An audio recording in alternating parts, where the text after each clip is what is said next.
Bonjour, j'espère que vous allez bien. C'est encore moi, Gloria Membou Binsalou, pour notre émission Les femmes des Appalaches avec TVC RA. Aujourd'hui, nous sommes venus ici, dans les nouvelles installations du Caféier.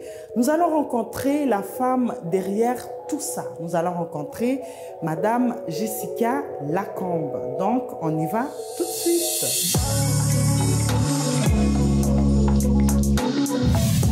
Bonjour Jessica.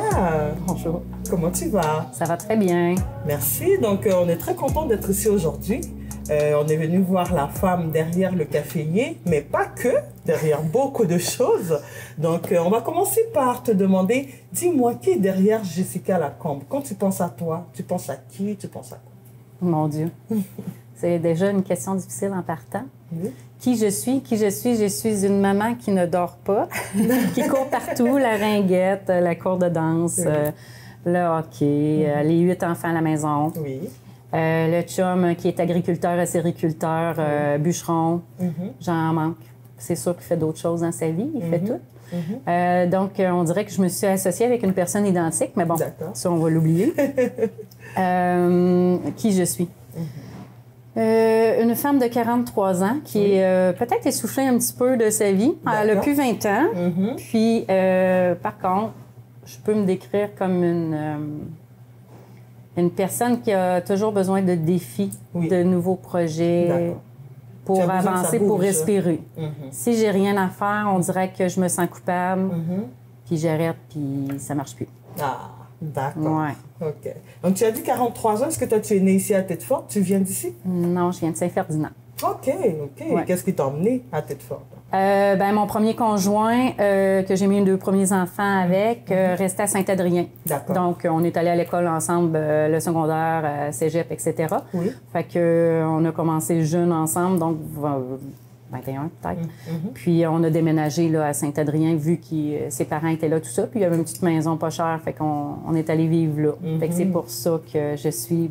je reste pas à Tête-Ferme. J'étais à Saint-Adrien. D'accord. OK, parfait. Et comment tu trouves ta vie ici, justement, à Saint-Adrien, autour de Tête-Forte? C'est bien. Moi, je me verrais pas à Québec-Montréal. C'est trop pour moi. On dirait que j'aime quand ça bouge, mais pas... Pas tout le temps. Je sais pas. J'ai besoin de ma bulle tranquille et puis de mes stops à Place des Lumières. Je sais pas. Je suis mieux en campagne qu'en ville. Je serais pas bien avec des voisins. Il y a une certaine sérénité, une certaine tranquillité qui est en campagne aussi qu'on apprécie beaucoup. Oui. D'accord, parfait. Et là, tu as dit tout à l'heure, les enfants, tu as combien d'enfants? Moi, personnellement, j'en ai 3. D'accord. À la maison, il y en a 8 en tout et partout. Oh, OK. Mon conjoint en avait avec sa femme 5 garçons. Moi, j'avais un gars, une fille, et puis on a une fille ensemble. Donc, ça fait 6 gars, 2 filles. Ça bouge beaucoup. Oui, mais il y en a 2 déjà de partis, là, cégep, université. OK. Il en reste quand même 6. D'accord, oui, c'est quand même beaucoup. C'est quoi la dynamique à la maison avec, quand tous les enfants sont là, toi, ton chum, les enfants, quelle est la dynamique? On les a une semaine sur 2, sauf ma fille qui est toujours là. Puis, mais souvent, mes enfants débarquent de l'autobus chez nous parce que leur père reste à Plessisville, donc je les vois presque à tous les jours. Mais sinon, la dynamique une semaine sur 2, c'est plus tranquille. D'accord. Bien, tranquille. On dirait que je suis bookée à tous les soirs pareil, là, mais bon, ça, c'est ça. Puis sinon, quand ils sont là, bien, c'est sûr que c'est un deuxième job qui commence quand j'arrive à la maison. Fait que je travaille le jour, puis quand j'arrive, ben là, c'est... vite le souper, vite le lavage, vite les devoirs. Mais c'est sûr que des fois, j'ai même pas le temps de faire ça. Ils le font tout seuls. Ils sont vraiment autonomes, par exemple, parce que j'ai pas le choix, sinon j'arriverais pas. Là. Absolument. Tu sais, 1 ou 2 lave-vaisselle, 2, 3 brassées. Fait que, tu sais, souvent, je dis, bon, ben toi, tu fais le lave-vaisselle, puis toi, mets la table, etc. On essaye... J'essaye le plus possible de donner le moins possible aux jeunes parce que c'est pas leur job, c'est pas les parents. Mais c'est un travail d'équipe quand même, chacun à son niveau. Mais moi, j'ai pour mon dire que c'est des enfants, laissez-les à être des enfants, mais des fois, j'arrive pas, fait que j'ai pas le choix de demander. Fait que toi, fais les biscuits à soir parce que moi, je là, pas. C'est correct. Ouais. Ils aident dans la famille aussi, c'est normal. OK, ben c'est parfait. Et toi, maintenant, je voudrais que tu puisses nous parler de ton parcours professionnel. Là, on a parlé tout à l'heure du caféier. On n'arrête pas de parler du fait que tu bouges beaucoup. Je suis sûre que c'est très rempli, très riche. Donc, tu as commencé comment pour te retrouver aujourd'hui comme ça, directrice de la Renaissance? J'ai commencé là, le cégep, j'ai fait TES en éducation spécialisée. Puis ensuite, là, je suis allée tout de suite faire l'attestation au service de garde, vu que j'avais les bases, tout ça. Fait que j'ai 2 techniques, finalement. Oui.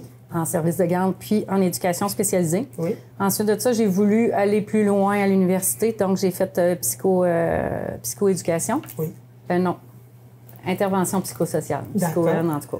Intervention psychosociale. Puis ensuite, j'ai peaufiné mes affaires pour avoir un bac multidisciplinaire. Donc là, j'ai touché à philosophie chez les enfants, pédagogie en CPE. J'étais allée un peu partout. J'étais allée en micro-programme aussi, sexualité humaine, comment intervenir avec les abuseurs et les abusés. Il y a des choses que je fais moi avec, mais je les ai faites pareil jusqu'à la fin. J'ai fait aussi gestion des organismes communautaires. Ça, c'est un nouveau programme qui avait parti. Fait que, tu sais, j'ai toutes des petites affaires comme ça, là. Puis l'université, ben veux pas, je travaillais à temps plein. Fait que j'ai fait l'université par les fins de semaine. Avec des enfants.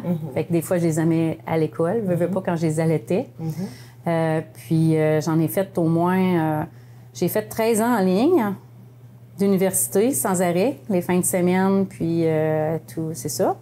Puis je me suis donné une petite pause d'1 an, puis j'ai recommencé. Mais là, j'ai arrêté totalement, là. Ben non, je peux pas dire que j'ai arrêté, c'est pas vrai pantoute. Ben, l'université, oui, j'ai arrêté. Là, après 15 ans, ça a été mon bout. Là. 15 ans, c'est quand même énorme pour une maman à temps plein avec 2-3 jobs. Mais l'apprentissage, tu continues? Mais j'ai continué, oui, un certificat. Je voulais plus me relaxer dans mes affaires. Fait que, tu sais, j'ai fait certificat en facial, j'ai fait un certificat en méditation que je fais pas, mais qu'il faudrait que je fasse, coach en méditation. J'ai fait aussi, tu sais, massage métamorphique. Tu sais, j'étais allée un peu accès barre, tout ça, des choses que je pratique pas, mais c'était personnellement, pour essayer de m'arrêter d'une certaine manière, ce que j'ai pas encore fait. Mais en tout cas, c'est du bagage encore. On dirait que je suis jamais capable d'arrêter notre bagage. Et d'ailleurs, ce qu'on est en train de voir ici, moi, personnellement, je lis beaucoup les énergies des gens. Et depuis que tu as commencé à parler, ce qu'on voit ici, c'est que dans tous les domaines de ta vie, tu as besoin d'être en activité, toujours. Même mentalement, quand tu as fini tes études, tu te dis, il faut toujours que tu continues à apprendre. Tu as besoin, en fait, de te garder dans cette énergie où tu apprends toujours. C'est bien, c'est pas une mauvaise chose. Il faudrait juste, je pense, que tu puisses trouver des moyens de relaxer de temps en temps. Mais c'est bien, c'est une belle énergie que tu as là. OK, donc tu as fait tout ça et finalement, ben, quand tu as fini tes études, là, tu as commencé par quoi comme emploi? Ben là, c'est sûr et certain que même avant de finir les études, vu pas les 15 ans que j'ai fait, je travaillais en même temps. Fait que, moi, en sortant du cégep, j'étais tout de suite engagée à temps plein au CPE. Fait que j'ai fait un 19 ans là-bas. Puis après ça, ben, j'ai travaillé dans les écoles aussi comme éducatrice. Puis j'ai parti aussi un organisme à but non lucratif à Tête-Ferme. Mais là, je suis tombée enceinte, tout ça, tous les projets ont changé. L'organisme continue de vivre, mais j'avais changé de projet. Ensuite, qu'est-ce que j'ai fait? J'ai été directrice de 2 organismes en même temps, Coup de pouce nourrice et puis l'Association Renaissance. D'accord. J'ai délaissé là, cet été là, Coup de pouce parce que c'était comme trop.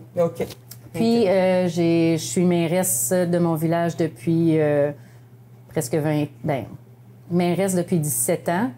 Mais dans la politique conseillère avant tout ça, là, ça fait 19 ans pile. Là, c'est ma dernière année. Puis j'ai décidé de laisser tomber après. Fait que ça va faire 20 ans. Je vais fêter mon 20 ans puis je vais arrêter. OK. Bien là, on voit avec tous les projets, partout là où tu as travaillé, que tu es une personne qui t'implique beaucoup dans le collectif, avec les gens. Qu'est-ce qui te pousse? C'est quoi la chose qui t'emmène comme ça à te sentir à l'aise et à être comme ça dans la communauté en train de t'impliquer? Ben moi, je déteste voir les gens dans le besoin. Fait que je prends tout sur mes épaules, on dirait, puis il faut que j'aide tout le monde. Moi, c'est pas grave, mais les autres, il faut que je les aide. Fait que je me vois comme ça. Tu as besoin que dans ton environnement, les gens se sentent bien, les gens se sentent à l'aise. Il faut que tout soit parfait pour tout le monde. Moi, c'est pas grave, mais je suis portée à tout le temps en faire pour tout le monde, pour que tout le monde soit bien, content. Quelqu'un qui n'est pas content, je vais me sentir mal. Je ne vivrai pas bien ça. Wow. Une femme qui s'implique vraiment, on le voit là depuis le début. Là, maintenant, aujourd'hui, là, nous sommes ici dans les nouvelles installations du caféier. Tu peux nous en parler un peu, comment vous êtes en arrivé jusqu'ici? Parce que ça fait combien d'années que toi, tu as la direction de Renaissance et comment tu as fait juste pour que vous en arriviez jusqu'ici? Ça fait 6 ans et demi. 6 ans et demi. OK. Ça fait 6 ans et demi. D'accord. Puis, comment ça tournait, c'est que quand je suis rentrée ici, on avait 2 loyers. OK. Puis, en loyer, tu sais, c'est pas pareil. Tu n'es pas propriétaire. Tu te poses des questions. Est-ce que tu peux réparer ci, ça? Fait que j'ai décidé de regarder des bâtisses. OK. Donc, j'en ai trouvé une. J'ai fait l'acquisition. On a tout de suite manqué de place parce que mes services ont triplé, quadruplé, quintuplé depuis que je suis rentrée. Oui. Donc, j'ai acheté une deuxième bâtisse et j'ai loué mon premier café il y a 2 ans. Mon but, c'était de faire un plateau de travail pour des gens différents, pour socialiser mes personnes différentes, puis faire de l'intégration sociale, puis d'inverser la chose qu'on a toujours dit aux gens, de fais ce que les gens font. Mais là, moi, je veux le contraire. Je veux que les gens viennent vivre avec nous et non... En tout cas, je me comprends. Je très bien. Faire entrer les gens dans votre univers, au fait, dans votre vie de tous les jours. C'est ça. D'ailleurs, est-ce que tu peux nous expliquer, on n'en a pas parlé beaucoup, la Fondation La Renaissance? C'est l'association. L'association. Quel est son but? Qu'est-ce que vous faites? Comme ça, on va pouvoir mieux comprendre ce que nous expliquez. Nous, on est là comme mission, on a la défense des droits des personnes différentes, tout ça. D'accord. Puis après ça, qu'est-ce qu'on a comme service? C'est des activités de jour pour les personnes différentes. En déficience intellectuelle, TSA. J'ai aussi le service commission scolaire, tout ça, les jeunes là, qui sont entre deux. Donc, viennent chez nous, vont à l'école en alternance et tout ça. On a le répit hébergement pour les parents, mais temporaire. Fait que le parent qui sent le besoin d'avoir un répit peut venir nous porter leur jeune ou leur adulte le vendredi, revenir le chercher le dimanche ou partir dans le sud, nous les laisser une semaine. Mais on n'est pas permanent là. On ne peut pas rester 6 mois, 1 an chez nous. J'ai le répit du samedi aussi, même chose. C'est comme un camp de jour que j'offre aux parents. Donc, un samedi sur 2 de libre. Sinon, qu'est-ce que j'ai? Le plateau de travail, le caféier. Là, j'ouvre une deuxième succursale. Donc, ça fait 2 plateaux de travail que j'ai. J'en oublie. J'ai le PDC aussi, le prêt disponible et capable. Ça, c'est un projet là, encore d'insertion sociale, mais qu'on veut placer nos jeunes différents dans des emplois salariés dits normaux comme les neurotypiques. Donc, nous, on travaille à faire rentrer les gens dans les commerces, les industries, mais qui soient vus comme tout le monde, avec un salaire comme tout le monde. Que ce soit salaire minimum ou plus, c'est pas grave. Nous, on est là pour placer et aider les industries, les commerces, les businessmen à gérer cette personne-là s'il y a lieu. Donc, s'il y a besoin d'intervention, quoi que ce soit, on est là, on débarque, c'est gratuit, puis on aide la personne. D'accord. Ça ressemble pas mal à ça, là. Je dois en avoir oublié, c'est sûr, mais activités sociales, etc., des danses, une fois par mois, etc. C'est vraiment du service pour faire que ces personnes-là, qui sont différentes, comme tu dis, se sentent pas différentes, justement. En plein ça, puis c'est de ne pas les laisser chez eux à eux-mêmes. C'est des sortir, puis s'ils peuvent pas sortir, on va chez eux, puis on fait une activité par semaine.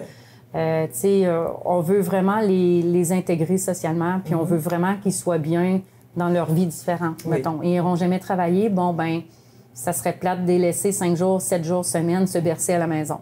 Donc, on les fait sortir, on les fait venir chez nous, puis c'est ça. OK, c'est qui va bien avec ta personne, de ne pas avoir des personnes être différentes, justement, se voir dans un coin. Toi, tu veux que tout le monde se sente à l'aise, c'est vraiment génial. Et là, tu es en train de nous parler comment vous venez d'ouvrir la deuxième succursale. Qu'est-ce qui t'a emmené à vouloir justement agrandir ça comme ça? Est-ce que les changements que tu as apportés a fait que vous avez une offre de service un peu plus grande? Est-ce que les gens s'intéressent un peu plus à ce que vous faites parce que tu as ajouté des services ou c'est que je trouvais ça un petit peu difficile de gérer 3 places, puis d'être toutes à la même place en même temps, puis dire on ne te voit pas souvent, oui, mais je suis là, mais je réponds pas au téléphone là-bas. Fait que c'était dur un peu là, de gérer seul tout ça. Fait que j'ai décidé d'acquérir une bâtisse plus grande pour permettre à mettre tous mes services à la même place éventuellement un jour, parce que là, il y a phase 1, 2, 3. Là, on est dans la phase 1, ouverture du café vendredi. Qui avance super bien. On a visité tout à l'heure. Ça avance vraiment bien. Fait que là, tranquillement, là, je vais délaisser là, une bâtisse pour venir ici, puis la deuxième éventuellement, si un jour on a les subventions pour et tout ça. Mais phase 1, on est dedans. Là. Génial, c'est un très beau projet. Côté impact social, qu'est-ce que tu trouves que ça vient ajouter dans notre belle vie ici de Tête-Forte, des Appalaches, comme impact social justement, peut-être chez les familles qui ont des enfants, des adultes dans cette situation? Bien, je trouve que dans notre région, les gens différents sont plus acceptés. Oui. On dirait qu'on se fait tellement voir partout que... Je sais pas, ça fait une vision haute. Les gens sont plus compréhensifs. Oui. Je sais pas comment expliquer ça, mais tu sais, les gens viennent et disent « Ah, wow, c'est bien fun de voir ça. » Je sais pas. On dirait que la vision est plus pareille comme avant. Tu sais, avant, on voyait ça dans les hôpitaux. C'est pour ça qu'on a vécu aussi la désince en 2000 de Saint-Ferdinand, l'hôpital Saint-Julien. Mais tu sais, là, on les sort de chez eux, on les met dans des petites maisons. Puis, tranquillement, on les intègre dans la société, on va magasiner avec eux, on fait... Je sais pas. La vision du monde à tête ferme change tranquillement. Oui. Je vois absolument ce que tu veux dire. C'est que en mettant les gens devant, justement, ils voient ces personnes-là, ils viennent ici, ils peuvent manger, puis ils voient les personnes, ils vont se dire « Ah, ben c'est normal. » Quand, justement, on voit, on n'a plus peur, on se pose plus des questions de l'inconnu, on se dit « Ah, ben finalement, je vois cette personne-là de temps en temps, puis ça nous ouvre un peu plus d'esprit. Hein? C'est exactement ça. Parfait. Et toi, maman de 8 enfants, une fois sur deux, une semaine sur deux, gestionnaire de beaucoup de choses, une femme qui n'arrête jamais. Comment tu fais pour concilier tout ça? La vie de famille, le travail, le fait que tu t'impliques beaucoup. Comment tu fais toi en tant que femme? Parce qu'il y a des femmes chez eux à la maison qui voudraient s'impliquer, mais là, elles se disent « Ah, c'est pas pour moi. » En te regardant, peut-être elles pourraient avoir des trucs. Comment toi, tu fais? Je peux même pas te répondre. Comment je fais? Je le sais pas. C'est instinctivement. C'est ma vie. Oui. Je sais pas. Je suis faite comme ça. Je suis pas capable d'arrêter. Quand j'arrête, je suis coupable. Je me sens coupable. Je suis pas coupable. Mais qu'est-ce que je pourrais dire, mon Dieu?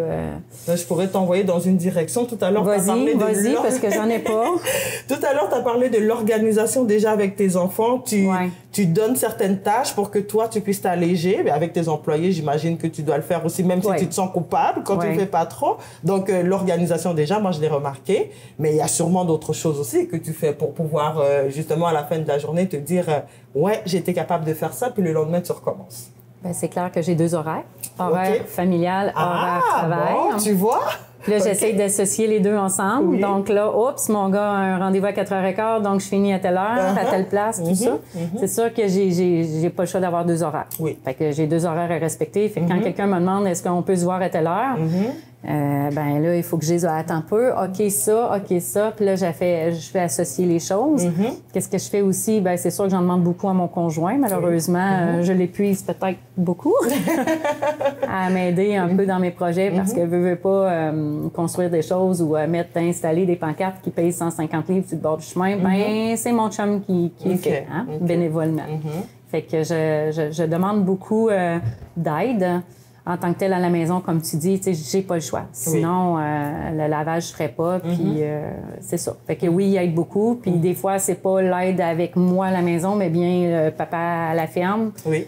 Ils vont aller aider à la ferme, qui va faire en sorte qu'il va venir souper plus de bonne heure, qu'on va se voir un petit 5 minutes avant le dodo. Mais on essaie de... Je sais pas, on essaie de faire fitter tous nos horaires ensemble, ce qui est difficile, là, parce qu'on est en construction aussi à la maison, mais... Oh, bon, regarde, notre projet encore! Ouais. Bon, parle-moi de cette construction. Donc, vous êtes en train de vous faire construire votre maison? Ben, c'était supposé d'être un chalet. Oui. C'est rendu une maison. OK. Parce que sur les plans, moi, je trouvais ça trop petit. Fait que là, je disais, on va mettre un 4 pieds. Un 4 pieds de plus. Ah, moi, j'ai un garage double. Ouais, on va mettre un sous-sol parce que, tu sais. Fait que finalement, j'ai un garage 3 étages, une maison quasiment 100 pieds. C'est effrayant. OK. Puis quand j'ai vu le salaire, j'ai fait, aïe, aïe, c'est pas ma maison, ça. Fait que là, il dit, ben oui, c'est ça que t'as demandé de changer. Là, j'ai fait, OK. Fait que, tu sais, moi, je voyais ça petit sur le plan papier, mais en grand, je suis allée un petit peu trop fort. Fait que je vais avoir beaucoup de ménage à faire, malheureusement. Mais oui, on est en construction, là, notre maison de retraite qu'on appelle. Oui. Fait que mon conjoint n'a pas le choix. La ferme, la maison est sur la ferme. Moi, j'ai loué ma maison en attendant à Saint-Adrien. Mais éventuellement, notre but, c'est de vendre la mienne puis lui donner à ses fils pour éventuellement prendre une vraie retraite ou une semi ou un quart de retraite. Que vous allez bien mériter parce que vous êtes 2 personnes assez impliquées qui travaillent beaucoup. C'est ça. On va aller au lac éventuellement, mais on passe les fins de semaine là pour le moment en construction puis et tout ça, mais ouais. C'est génial, mais t'arrêtes vraiment jamais, hein? T'es partout en même temps. Oui. OK. Bon, avec tout ça, dans 5 ans, où est-ce que tu te vois? Avec le caféier, avec la direction de l'association, avec ta maison, avec les enfants. Où tu te vois dans 5 ans?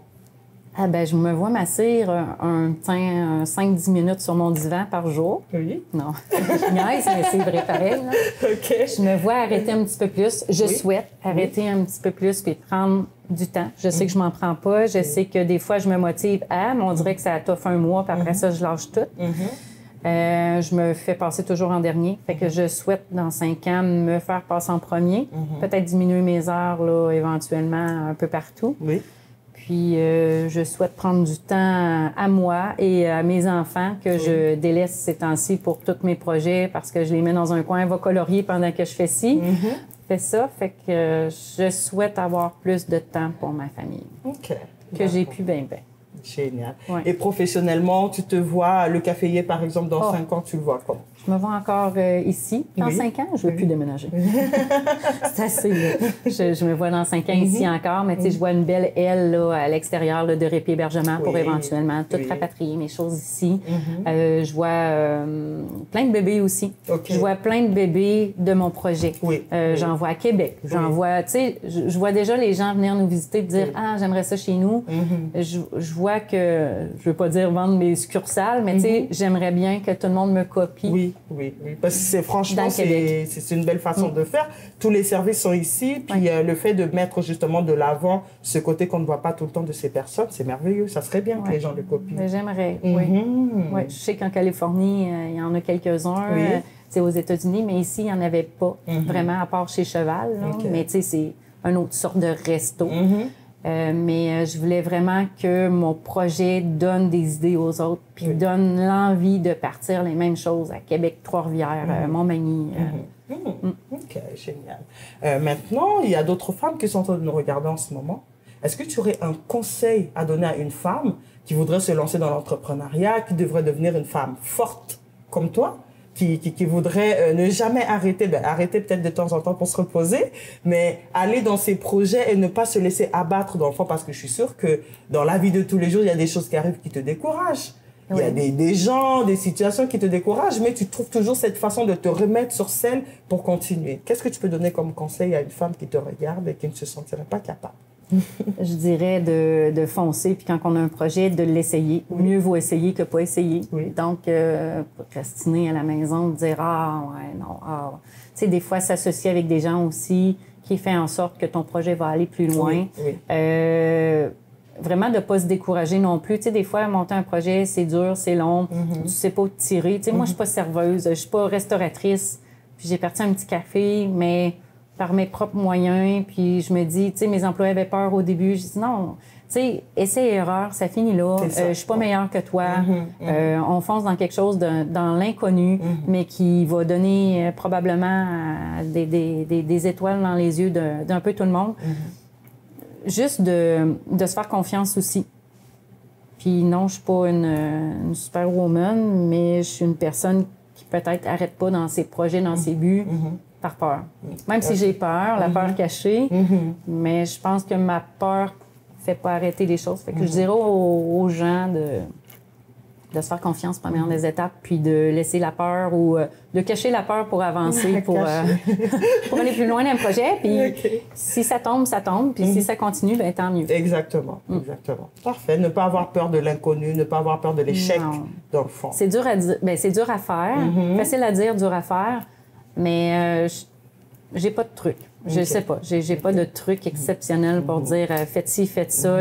On dirait que c'est naturel pour moi. Puis je peux même pas te dire comment je fais pour respirer le jour. Je pense que je respire pas.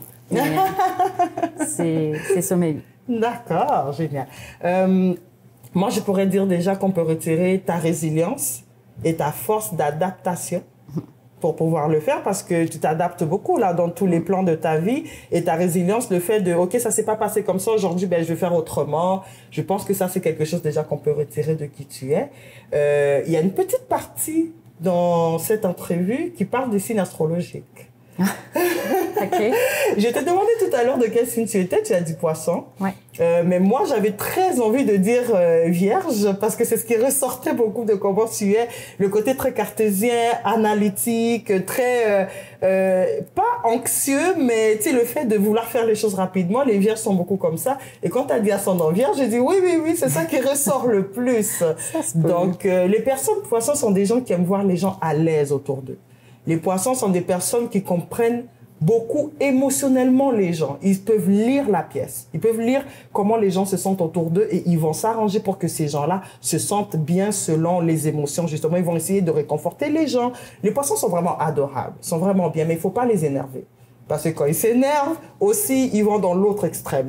Eux, c'est 100% des deux côtés. Il n'y a pas de milieu là.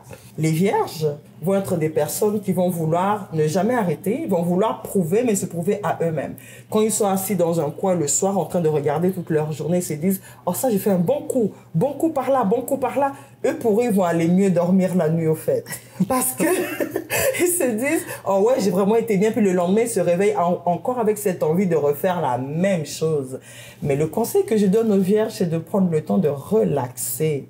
Prendre le temps de juste s'asseoir, méditer. Tu vois, vous, les vierges, au lieu de passer à l'action pour relaxer, vous allez aller plutôt prendre des connaissances sur comment relaxer. Et après, vous n'allez jamais relaxer, vous allez juste garder ces connaissances dans votre tête. Ouais, je sais. Voilà. Donc, prendre le temps, ne regarde pas la femme que tu es aujourd'hui, parce qu'aujourd'hui, tu ne vois pas l'importance d'avoir pitié de toi. Tu te dis, ben là, maintenant, je suis une maman, je suis une directrice. Prends la jeune fille que tu étais, peut-être l'enfant de 8 ans, regarde-toi comme si tu regardais cette petite fille. Tu te dis, oh mon Dieu, ben elle est tellement épuisée, elle a trop travaillé, elle a besoin de se reposer, comme tu fais pour les autres personnes. Une chose à la fois. Tu te réveilles un matin, tu te dis, ben aujourd'hui, je prendrai 15 minutes de plus, là, dans mon lit. Ça va faire du bien. Le lendemain, tu prends 30 minutes de plus, jusqu'à ce qu'un jour, tu vas dire, ben, je prendrai mon samedi au complet. Tranquillement.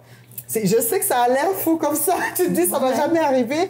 Mais en faisant les choses une à la fois, juste un petit truc, juste tu peux te dire aujourd'hui, je vais relaxer 15 minutes en train de méditer, même si tes enfants te parlent un peu à côté, tu médites un peu, puis après, tu vas voir tranquillement. Ça va t'aider beaucoup. J'ai beaucoup de personnes vierges à côté de moi, je les adore, mais ils savent pas comment s'arrêter. Ouais. Ça se peut bien. C'est ça. Donc, juste relaxer, je pense que ça va beaucoup t'aider, même pour ce que tu donnes aux autres aussi. Quand tu es toi-même fatigué, quand tu es toi-même stressé, tu ne donnes pas la meilleure version de toi aux autres. Quand tu es relax, ben, ça aide les personnes autour de toi aussi. Qu'est-ce que tu en penses? Ouais, t'as amplement raison. D'accord, je suis bien contente que ça puisse t'aider. On va souhaiter que je mette en marche tout ça. Là. Je te le souhaite aussi. Je suis sûre que ça va changer beaucoup de choses dans ta façon de fonctionner. Oui, on souhaite. D'accord. Au revoir.